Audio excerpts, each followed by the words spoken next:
Hi viewers, welcome to Telugu రాజ్యం. నేను మీ host Lalu. ప్రస్తుతం స్టూడియోలో సినీ మరియు రాజకీయ విశ్లేషకులు భరద్వాజ్ గారు ఉన్నారు. నమస్కారం భరద్వాజ్ గారు. నమస్తే. బ్రహ్మానందం మీద రాజేంద్ర ప్రసాద్ సంచలన వ్యాఖ్యలు.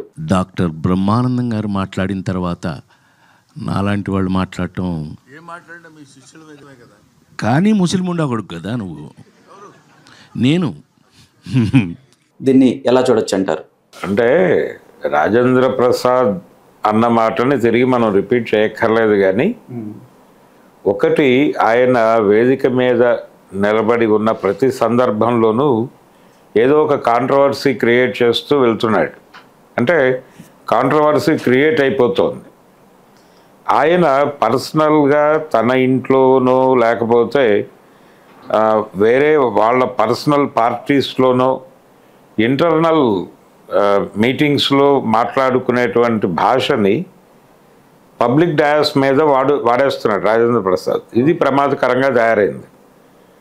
నిజానికి గతంలో ఆలీ గురించి ఆయన మాట్లాడింది ఎస్వి కృష్ణారెడ్డి గారి ఈవెంటు. అందులో ఆలీ గురించి ఆయన చేసినటువంటి కామెంటు వివాదం అయింది. అంటే తన ముందు కెమెరాలు ఉన్నాయి, ఆ కెమెరాల్లో కొన్ని లైవ్ ఇస్తున్నాయి అనేటువంటి స్పృహ ఉండాలి కదా మైక్ పట్టుకున్న వ్యక్తికి. ప్రపంచం చూస్తోంది, ప్రపంచంతో మనం అనుసంధానంలో ఉన్నాము కాబట్టి మాట్లాడేటువంటి భాష ఒక పద్ధతిలో ఉండాలి అని అనుకోవాలి.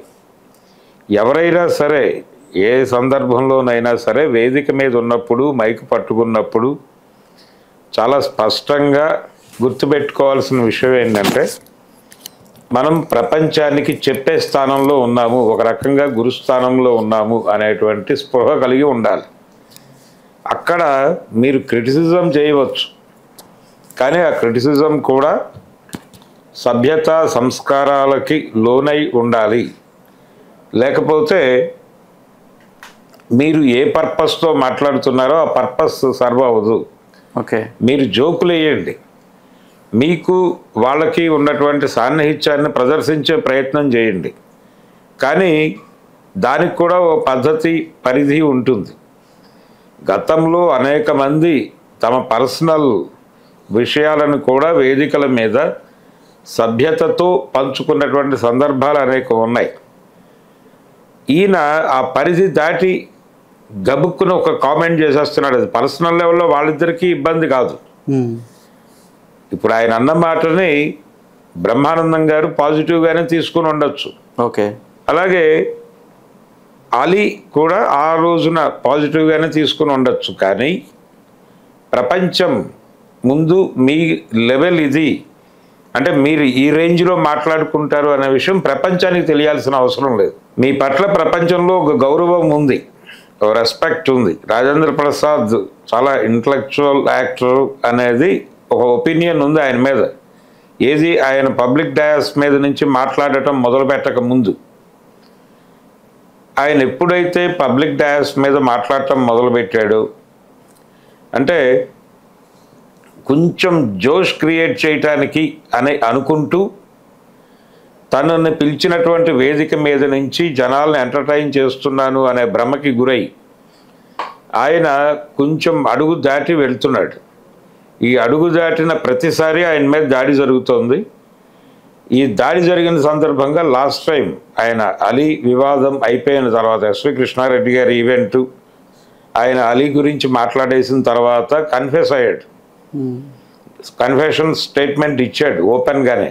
ఓకే, అంటే నేర అంగీకార వాంగ్మూలము చేశాడు. ఆయన ఏమంటాడు, నేను అలా మాట్లాడి ఉండకూడదు, నేను నా బుర్రలో వేరే ఉంది, అదేదో మాట్లాడేసాను, ఎదురుకుండా కెమెరాలు ఉన్నాయనే స్పృహలో లేని నేను అని సారీ చెప్తూ ఇక భవిష్యత్తులో ఎప్పుడు ఇలాంటి మాటలు మాట్లాడను అని చెప్తూ ఇంకొక హామీ ఇచ్చాడు ఆయన ప్రపంచానికి. అదేంటంటే, సాధ్యమైనంత వరకు పబ్లిక్ మీటింగ్స్లోను పబ్లిక్ ఈవెంట్స్లోను మైక్ పట్టుకునే ప్రయత్నం చేయను, నేను కొంచెం రకరకాలుగా ఉన్నాను, ఓ చిన్న డిప్రెసివ్ మూడ్ ఉంటుంది నాకు, అలాగే ఎవరినో ఎంగేజ్ చేయాలని అనుకుంటాను, ఎంటర్టైన్ చేయాలని అనుకుంటాను, ఇవన్నీ మిక్స్డ్ ఫీలింగ్స్లో నుంచి నేనేదో మాట్లాడేస్తున్నాను, కాన్షియస్గా ఉండటం లేదు.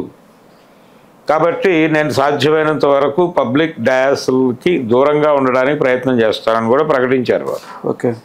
ఇలా ప్రకటించినటువంటి మనిషి మళ్ళీ ఈ నోరు జారిన సందర్భం అది తన్ని తాను అనుకున్నాడా లేకపోతే బ్రహ్మానందాన్ని అన్నాడా అనేది కూడా చిన్న కన్ఫ్యూజన్ పద్ధతిలో నడిచింది అది. ఓకే. ఆయన బ్రహ్మానందం గురించి చాలా విలువగానే మాట్లాడాడు. ఓపెనింగ్ బ్రహ్మానందం గారు అనే అన్నాడు. ఆయన లాంటి పెద్ద మనిషి మాట్లాడేసిన తర్వాత మనకి మాట్లాడటానికి ఏముంటుంది అన్నాడు. అక్కడ వరకు ఆపేసి ఉంటే పోయేది. అప్పుడు బ్రహ్మానందం గారు వెనక నుంచి ఒక మాట అన్నారు గౌరవప్రదంగానే. మేము ఎన్ని మాట్లాడినా ఎలా మాట్లాడినప్పటికీ మీ అంతటి వారు మీరే అన్న ధోరణిలో ఆయన మాట్లాడాడు. ఎప్పుడైతే ఈ ప్రకటనలు నడిచాయో అప్పుడు ఇమ్మీడియట్గా అక్కడ ఆయన వెనక్కి తిరిగి ఈ మాట అనేసాడు. దాంతో మైకులు అది కెమెరాలు పట్టేసుకున్నాయి, రోడ్డు మీద వదిలేసినాయి ఆ డైలాగ్ని. వెంటనే అది రచ్చ అయిపోయింది. కాబట్టి ఇప్పటికైనా ఆయన స్పృహలో ఉండి, పైగా ఆయనకు ఒక ఇది ఉంది, ఒక ట్రాక్ రికార్డు ఉంది. ఆయన నందమూరి తారక రామారావు గారి ఒక రకంగా వారి కాంపౌండ్ నుంచి వచ్చినటువంటి నటుడు. ఓకే. అందుకని అంటే అతను పరిచయం చేశారంటారా? పరిచయం చేయటం కాదండి, నేను పుట్టిందే నిమ్మకూరులో, వాళ్ళ ఇంట్లోనే. అవునా? రామారావు గారి ఓకే కాంపౌండ్లోనే పుట్టాడు ఈయన. ఈయన జననమే అదే చాలా గౌరవప్రదంగా చెప్పుకుంటాడు ఆయన.